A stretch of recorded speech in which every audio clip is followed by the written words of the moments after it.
Muy buenas noches, mis amados y mis queridos hermanos en Cristo. Dios les bendiga ricamente en este día. Gracias al Señor por una nueva oportunidad para el estudio de la palabra de Dios.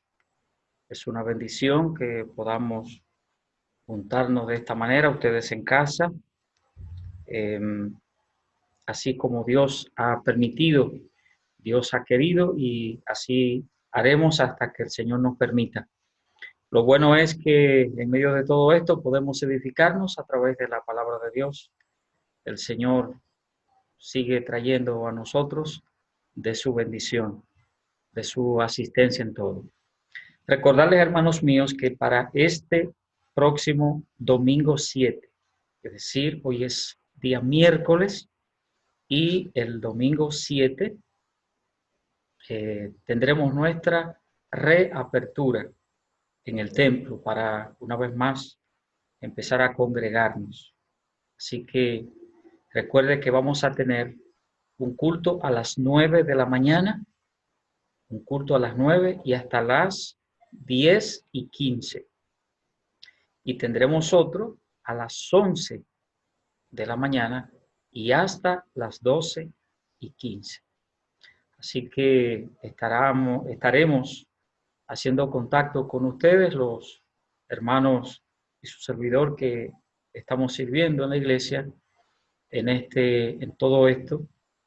Estaremos entonces comunicándonos de alguna manera para que un grupo participe en el primer culto y otro grupo participe en el segundo culto.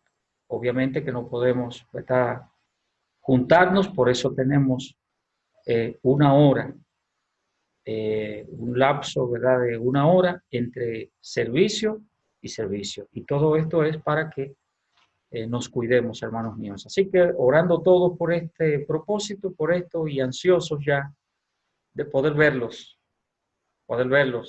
aunque sea verlos o vernos juntos otra vez como iglesia y aunque todavía separados en este sentido en que lo estamos haciendo para cuidarnos, el domingo estaremos juntos otra vez, Dios mediante.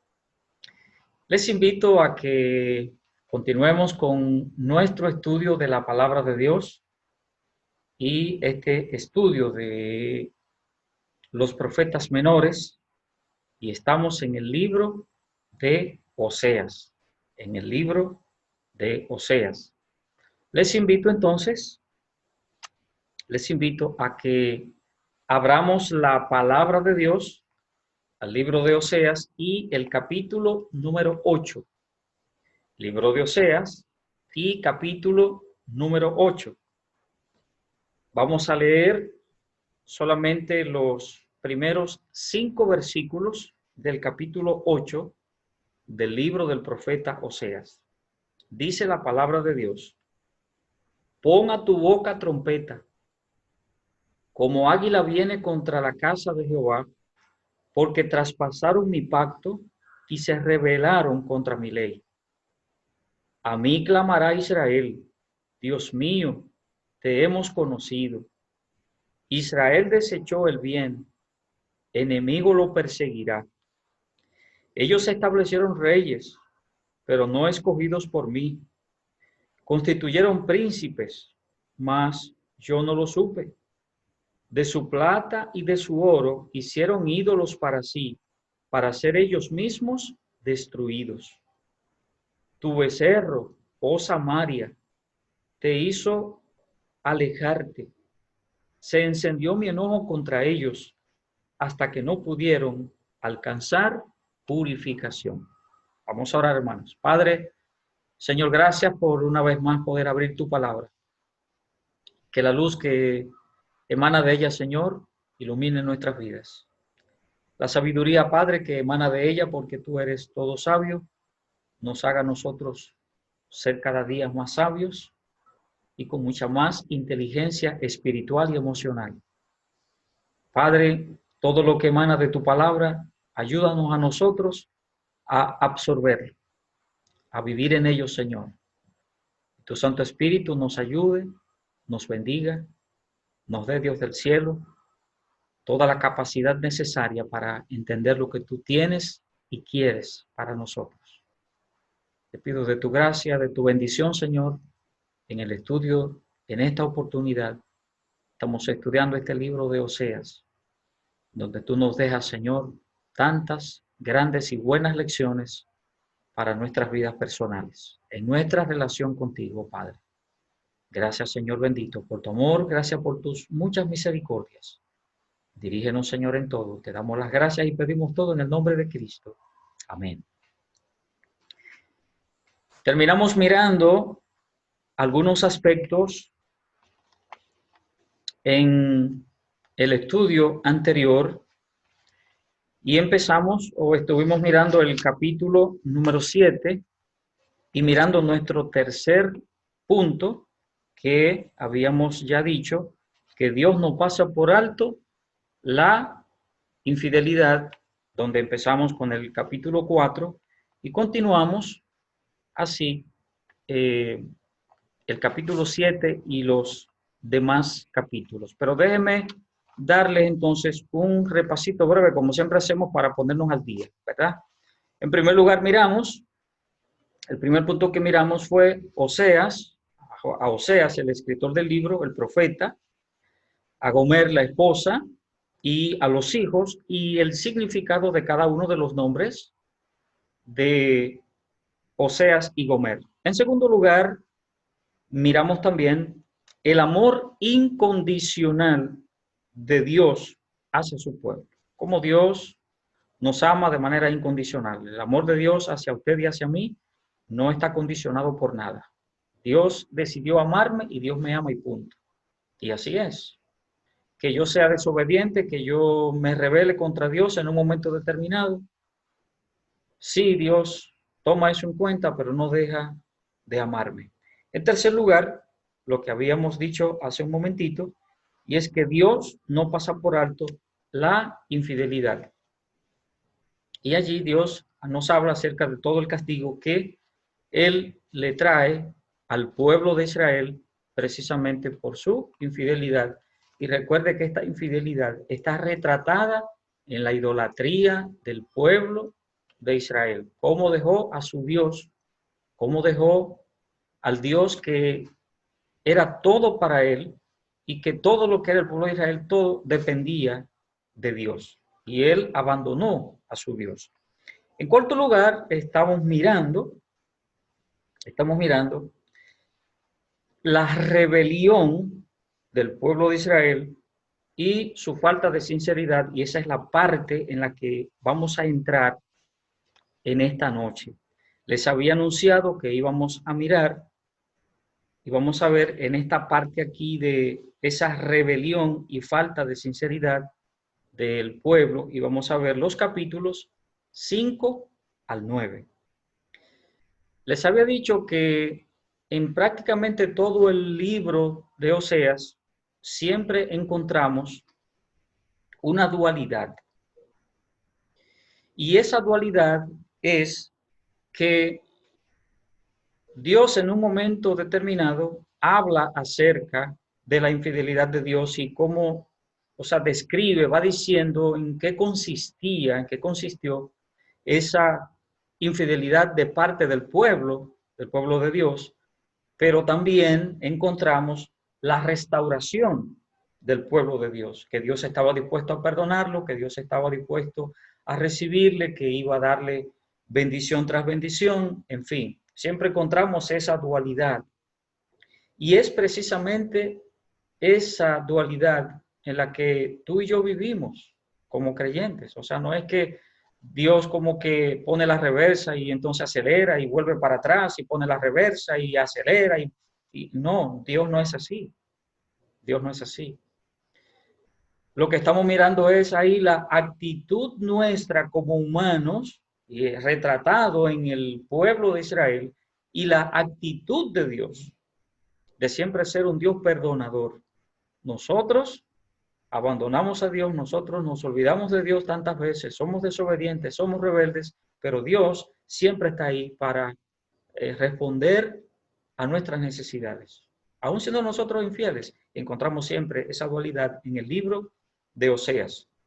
Y ya habíamos dicho que en los capítulos 1 al 3 es para hablar acerca de Oseas y su relación con Gomer, esta mujer a la que Dios le dice a Gomer que la busque, que se case, en fin, y esta mujer pues es infiel a, a su marido, Oseas, y posteriormente pues tienen los hijos de los que ya hablamos, y capítulo 1 al 3 pues habla acerca de él, acerca de Oseas y acerca de su familia, es decir, su esposa y los hijos. Capítulo 4 y capítulo hasta el capítulo 14, entonces hay allí ya otro tramo que es el que estamos transitando, el que estamos caminando y hemos ido dividiendo conforme a cómo va el estudio. Terminamos de ver entonces el capítulo número 4 y entramos en el capítulo número 5. Leímos algunos versículos del capítulo 8 porque allí encontramos todavía parte, ¿verdad?, de lo que hemos estado diciendo, de cómo el pueblo se va olvidando de Dios y es lo que vamos a encontrar prácticamente en todo el libro. En este bloque de capítulos del 5 hasta el 9, encontramos esta verdad, y es esa rebelión, cómo se revela el pueblo delante de Dios, y además de la rebelión, la falta de sinceridad.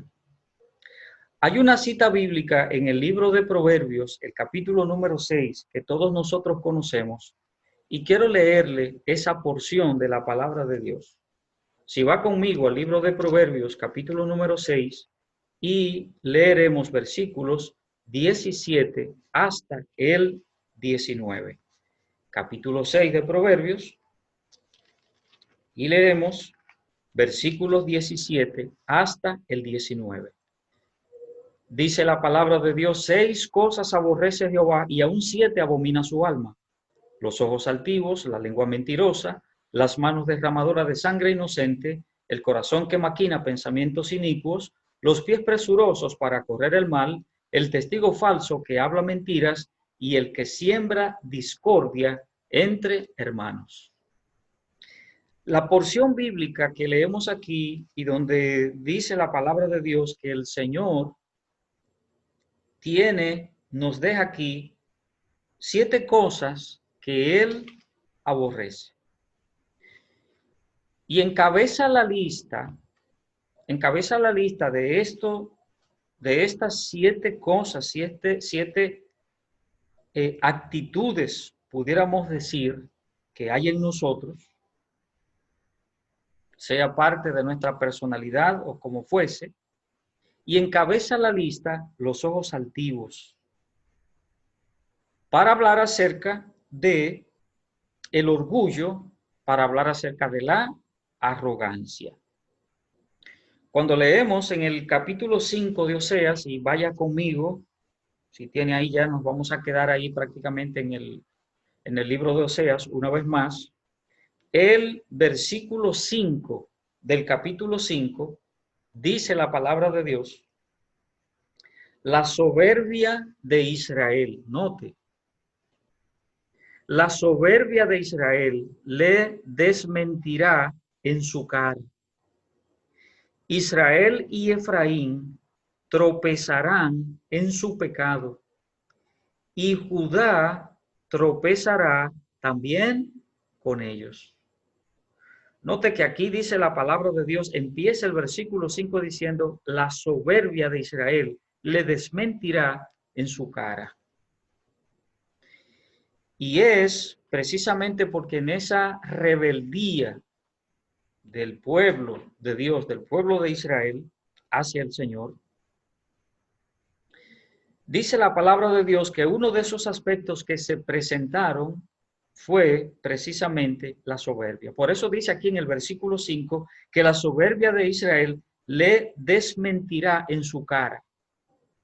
En el capítulo 7 y el versículo 10, capítulo 7 de Oseas y el versículo 10, dice también la palabra de Dios: y la soberbia de Israel testificará contra él en su cara, y no se volvieron a Jehová, su Dios, ni lo buscaron con todo eso.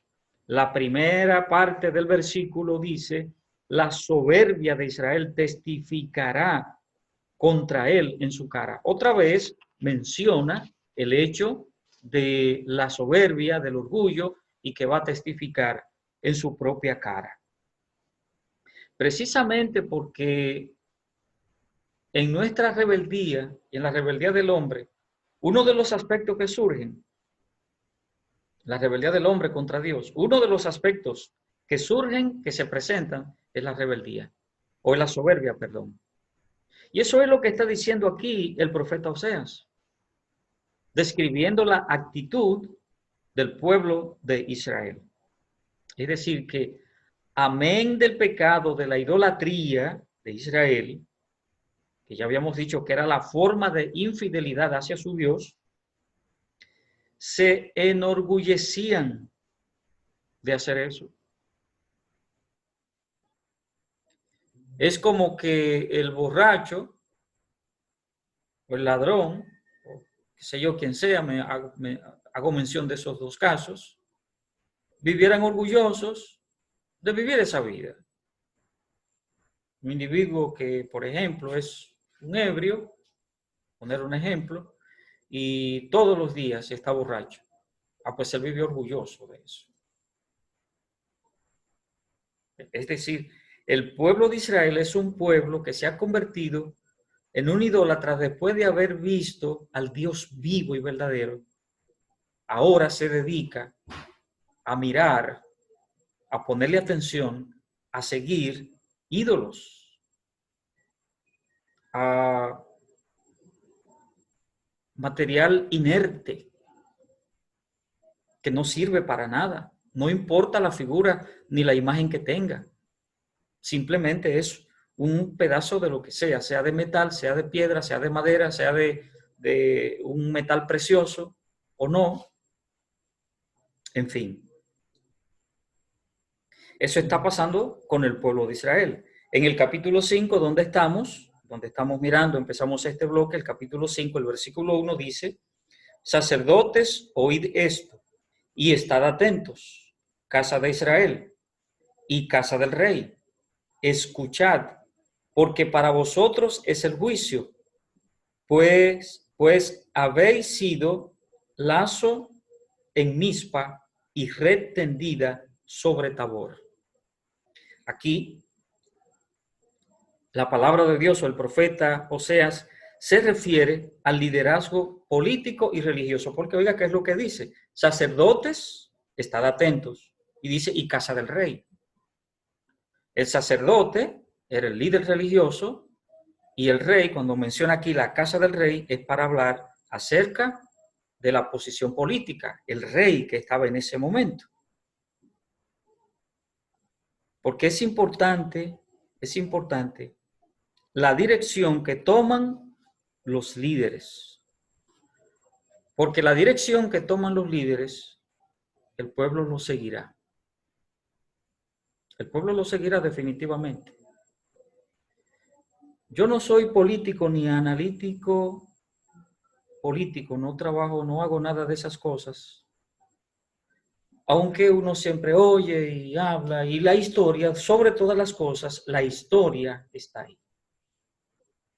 ¿Sabe usted por qué razón? No solamente nuestra nación, aunque de ella es que tenemos que hablar porque no somos de otra nacionalidad, pero toda América Latina, prácticamente sin excepción, aún aquellos países que son de corte socialista, no escapan a esto. Y es el hecho de que nuestros líderes en el pasado fueron individuos que no hicieron las cosas bien hechas. No enseñaron al pueblo a ser honrado. No enseñaron la nación a ser una nación honesta. No enseñaron eso. Y hay tantas y tantas y tantas cosas que se logran a través de triquiñuelas, a través de mentiras, a través de engaños, a través de tantas y de tantas cosas. Por eso, cuando nosotros vamos, por ejemplo, a buscar, y déjeme ponerle una institución que siempre es un desastre en ese sentido. Por ejemplo, lo que tiene que ver con tierras, tribunal de tierras, cosas como estas. Lo que debiera llevarse una semana a resolverlo, tarda años. Dije, lo que debiera tardar una semana para resolver un terreno que usted tiene por ahí, qué sé yo, un pedazo de tierra, lo que usted pudiera resolverlo en una semana, le tarda años resolverlo. ¿Sabe por qué razón? Porque ha habido tantos engaños y un terreno con 3 y 4 títulos. ¿Sabe por qué? Porque a un fulano se le ocurrió que ese terreno era muy bonito, tenía cierto poder y le hizo un título y lo tomó para él. Pero el dueño original que tiene su título, ahora hay otro título tan original como el de él. Y aparece otro y otro. Y todo esto, todas estas cosas, es la raíz de todas las cosas que los líderes, no los nuestros solamente, estoy hablando en términos mundiales, ¿verdad? Me referí a nuestra América Latina. En otros países no ocurre eso. En otras naciones no ocurre eso. En otras naciones hay respeto hacia lo del otro, hacia la propiedad ajena, hacia la propiedad privada. Hay un respeto, pero un respeto exacto, por decirlo así. En el caso nuestro no. Pero ¿sabe por qué razón? Porque los líderes que hemos tenido, incluidos líderes religiosos, no han hecho lo que han debido hacer. O no hemos hecho para incluirnos, no quedarnos fuera. Porque estamos en este contexto y todos somos parte. ¿Qué ocurría? ¿Qué dice la palabra de Dios? El Señor le dice a los sacerdotes, oigan, escuchen, estén atentos. Y le dice, y la casa del rey. Para nosotros como creyentes, hermanos míos, la dirección bíblica, la dirección divina que toman los líderes, nuestros líderes espirituales, es muy importante. Muy importante. Sobre todo en nuestros tiempos, donde sobresale más que todo lo que llena los ojos, lo que llena una serie de aspectos que no son los más importantes y los que Dios quiere que se llenen. Nos llenamos mucho de los ojos, nos llevamos mucho de eso y tenemos ahora mismo una cantidad de líderes espirituales que lo que hacen es eso. Llenar los ojos de la gente. Y lamentablemente hay entonces creyentes cambiantes que no tienen argumentos y los que tienen son argumentos vacíos, hechos en el vacío, cuando tienen que dar alguna explicación de su actitud cambiante, de su actuar cambiante. Y con este asunto entonces de los líderes que tenemos, es tan importante eso. ¿Qué pasó en Israel? Es parte de lo que sucedió. El liderazgo político y el liderazgo religioso, sobre todo el liderazgo religioso. Y acuérdense que aunque hablamos del liderazgo político en el caso de Israel y en aquellos tiempos donde el rey era un individuo que tenía a profetas al lado de él para que le ayudara, para que le guiara, y los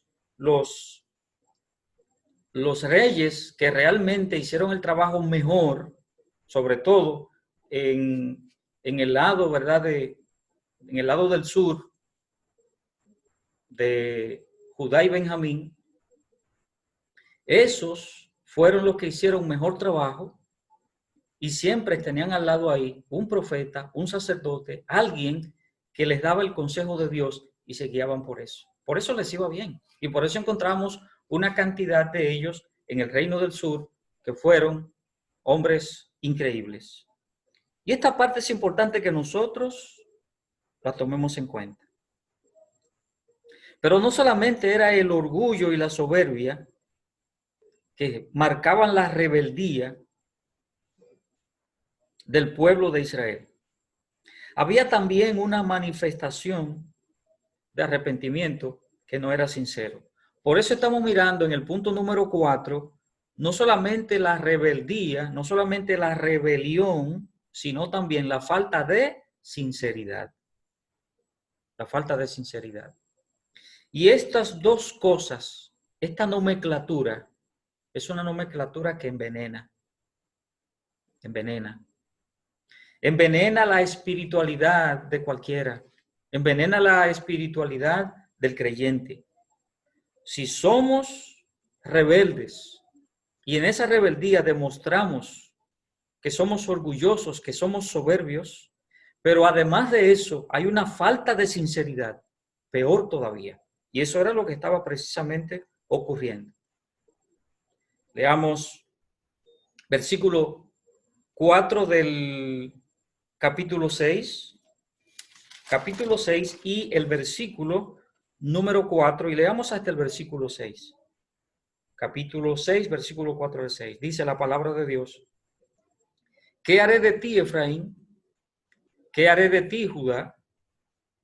La piedad vuestra es como nube de la mañana y como el rocío de la madrugada que se desvanece. Por esta causa los corté por medio de los profetas. Con las palabras de mi boca los maté. Y tus juicios serán como luz que sale. Porque misericordia quiero y no sacrificio, y conocimiento de Dios más que holocausto. Note que dice la palabra de Dios aquí, en el versículo 4 del capítulo 6.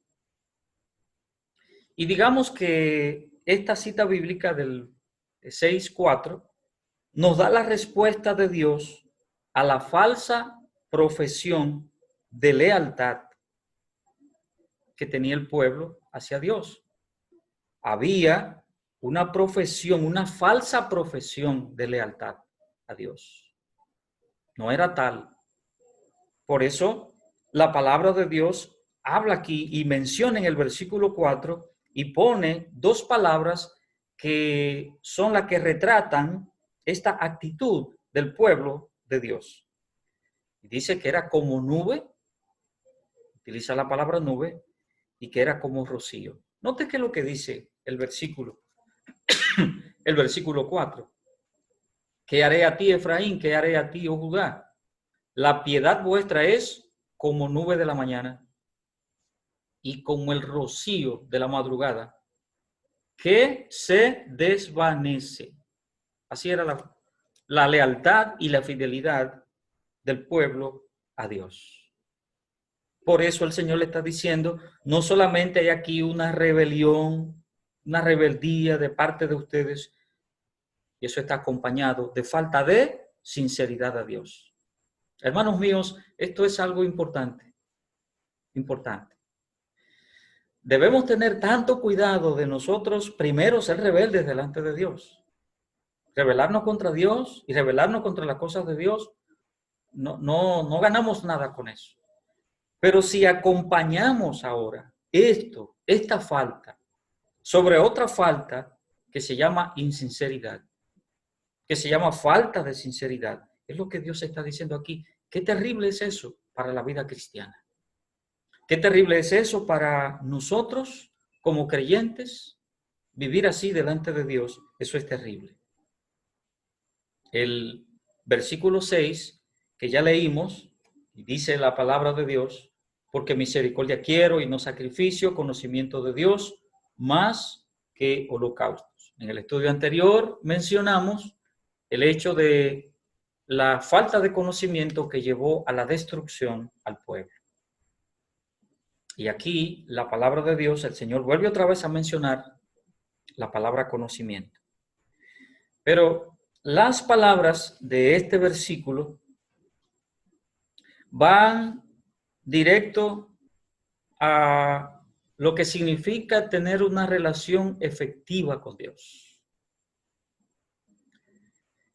La religión judaica era una religión saturada de muchos rituales, ya lo sabemos, ¿verdad? De inicio fueron cosas que Dios la instauró, la puso delante del pueblo como una práctica para que ellos vieran cada una de esas cosas como una simbología de lo que Dios quería enseñar acerca del Señor Jesucristo, acerca sobre todo del plan de Dios para el futuro, lo que estamos viviendo el día de hoy. Y el Señor puso todos esos sacrificios, esos holocaustos, y lo hizo de una manera tan diversificada para que todos pudieran. Por eso había sacrificios desde un toro, un buey grande, hasta una oveja, hasta una tórtola, una palomita. Es decir, yo no podía dar en sacrificio un toro porque eso era costoso, pero yo podía, el que menos podía llevar un sacrificio pequeño. Es decir, Dios lo que me está diciendo es, yo no estoy mirando el tamaño, estoy mirando tu corazón. Y todo eso pues llevaba al pueblo a acercarse a Dios, una manera de acercarse a Dios y que entendiera que eso tenía una simbología que iba a ser importante para la vida de ellos. Entonces, la religión judaica, sí, Dios de inicio lo hizo, y era una religión con muchas de estas prácticas, que tenía tantos rituales, ¿verdad? Y eso se había convertido entonces en una práctica vacía y sin sentido para Dios. Note que aún lo que Dios mismo había dicho que se practicara y que Él lo mandó, que Él lo prescribió para que se hiciera, eso se corrompió, eso se dañó. De tal manera que sirve esto una lección para nosotros. La palabra de Dios nos manda a orar. La palabra de Dios nos manda a leer su palabra. Dios nos manda a leer su palabra. Dios nos manda a que demos para la obra de Dios. Pero todas esas cosas, aun Dios las manda, eso se puede convertir en un momento determinado en una práctica vacía para Dios.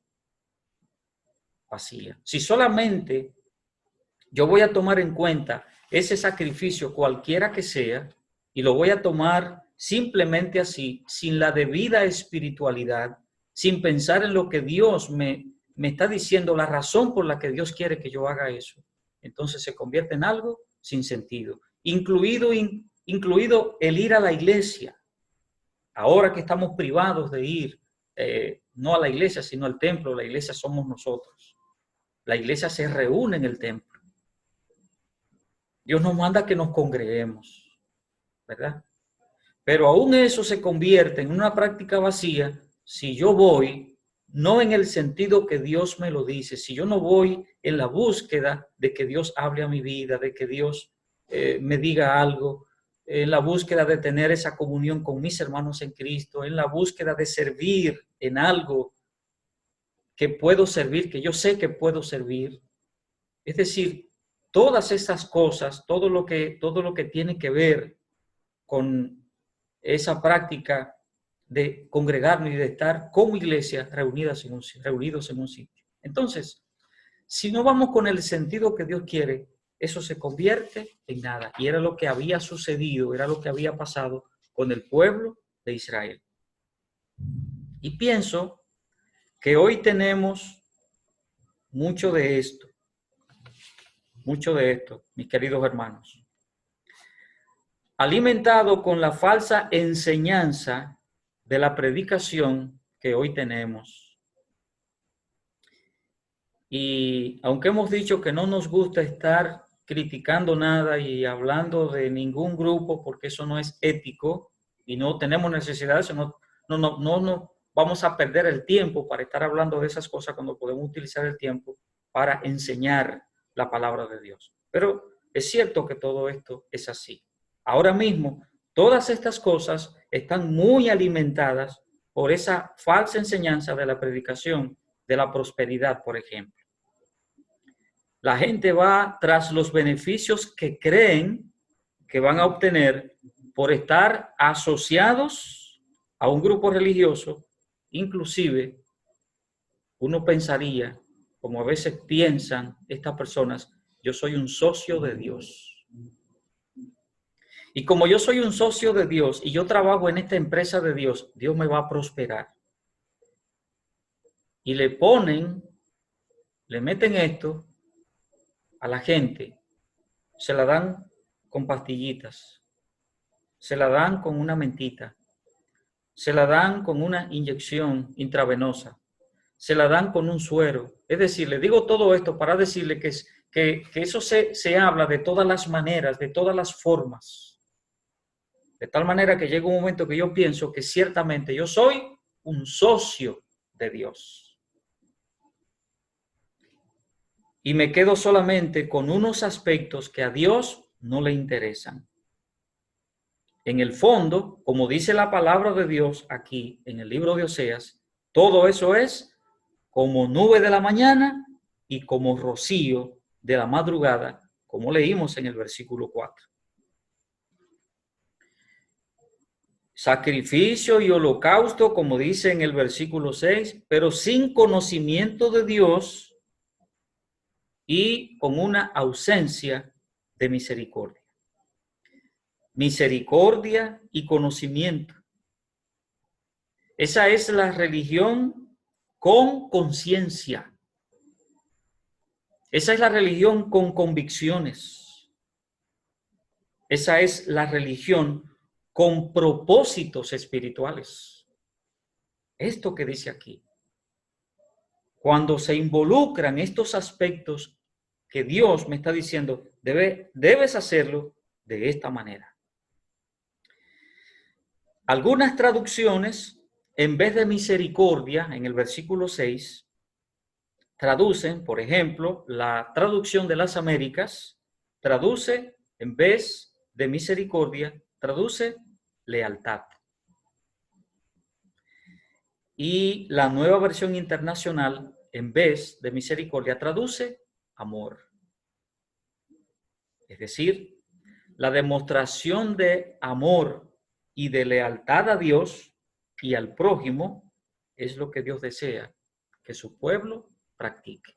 Es lo que Dios desea que usted y yo practiquemos, hermanos. Queridos amigos, en la medida que yo practico esto, es lo que le estoy diciendo a Dios: yo te soy leal, yo te amo, yo tengo conocimiento de ti.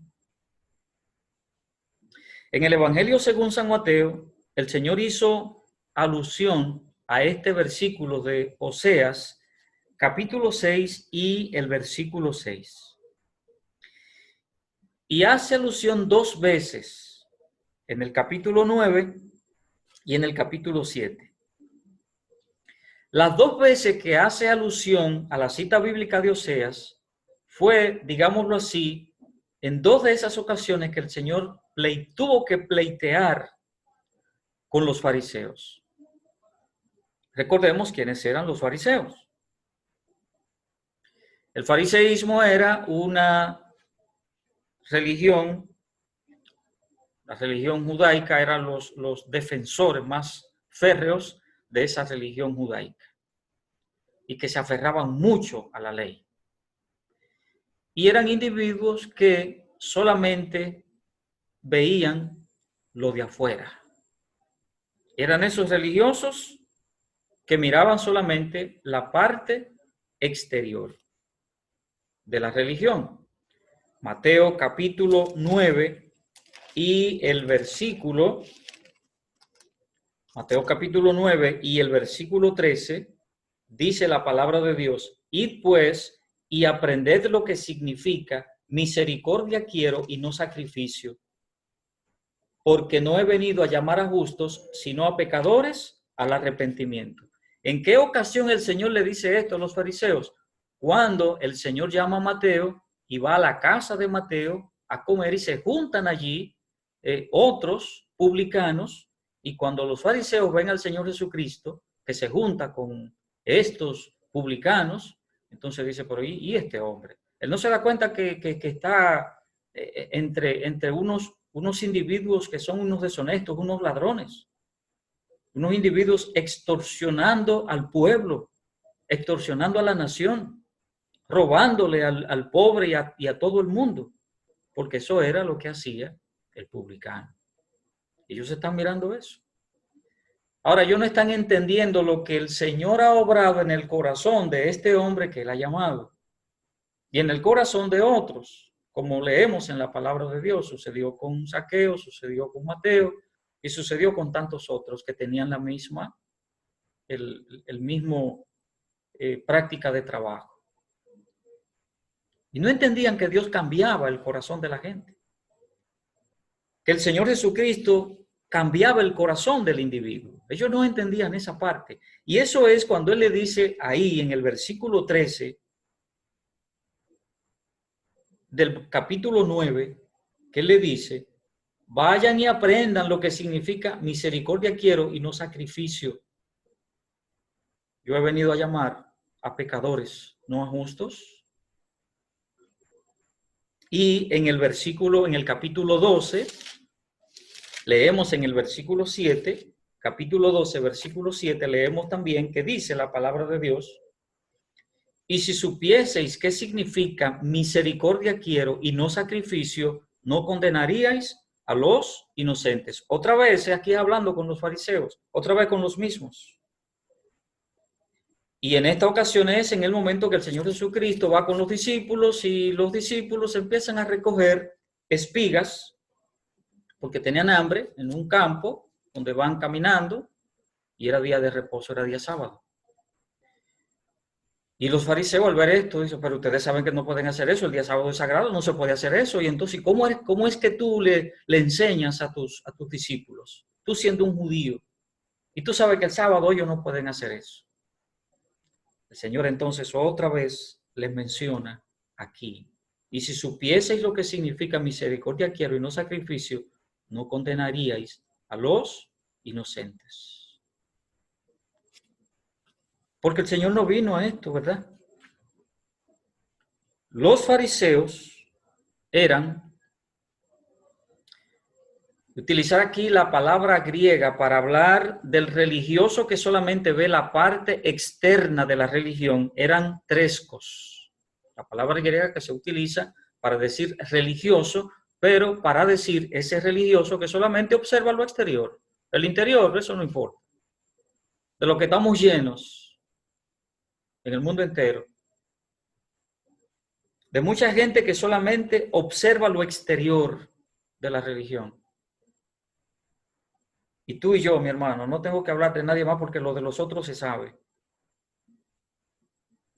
Lo de los otros se sabe. Ahora tú y yo oramos porque tenemos en nuestro interior el Espíritu Santo que nos dice, que nos lleva a orar delante de Dios. Leo la palabra de Dios porque Dios me manda que lea las Escrituras para aprender la palabra de Dios. Doy para el Señor convencido de que al dar para Dios, estoy dando para ayudar la obra de Dios. Me congrego porque Dios me dice que me congregue, porque sé que eso es importante para comunicarme y relacionarme con mis hermanos en Cristo. O sea, todo eso tiene un propósito. Entonces, todo esto yo lo hago desde una perspectiva diferente. No solamente por lo de afuera, que me vean que doy, que me vean que leo, que me vean que hago esto, que me vean que hago aquello. No, es Dios el que tiene que verte. Entonces, solamente cuidando el aspecto exterior de la religión, eso no sirve. Y esa palabra trescos es lo que utiliza, la palabra que utiliza Santiago en Santiago capítulo 1, versículos 26 y 27, para decir acerca del religioso. La religión pura y sin mácula, dice el versículo 27. Pero hay otra palabra también y es la palabra eulabes, que significa piadoso. Leemos en el libro de los Hechos, capítulo 2, el versículo 5, que había hombres y mujeres piadosas. Y ahí la palabra piadoso lo que significa es religioso. Pero el religioso, en términos de ese hombre, esa mujer que ama a Dios desde su corazón. que mira la religión desde adentro, no solamente que mira la parte exterior, porque eso es bueno y tiene que ser así, obviamente, pero no es lo que predomina y no es lo que yo tengo en mi mente. Entonces, ¿cuál era el problema que ocurría aquí? ¿Y por qué Dios está llamando la atención y por qué el Señor está diciendo qué es lo que yo quiero? Yo quiero misericordia. Yo quiero conocimiento. Yo no quiero que juzgues al otro como no hay que juzgarlo, sino que hacer justamente lo que yo estoy mandando, lo que yo quiero que se haga. Y así es como debemos entonces vivir la vida en Cristo, porque misericordia quiero y no sacrificio y conocimiento de Dios más que holocausto. Hermano mío, lo que tenemos que buscar es eso. Conocimiento de Dios más que cualquier cosa externa. Esa misericordia que es amor a Dios y lealtad a Dios. Eso. Ama a Dios, serle fiel a Dios, leal a Dios. Esos aspectos. Y tener conocimiento de Dios. Eso es lo que significa lo que está diciendo la palabra de Dios aquí, al hablar acerca de misericordia y de conocimiento. Entramos en el capítulo número 7 y solamente ya terminar con el capítulo número 7 y dejar el estudio bíblico terminando este capítulo 7 y continuar en la próxima. El capítulo 7 menciona mucho aquí a la tribu de Efraín. Y la tribu de Efraín se menciona mucho y es porque representa al pueblo de Israel.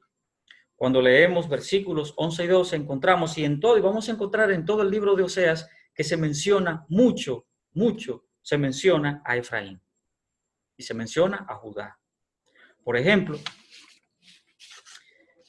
al Dios referirse, y le menciono esto, por ejemplo, a Judá, es para referirse al reino del sur. Ya habíamos dicho, ¿verdad? Judá y Benjamín, reino del sur.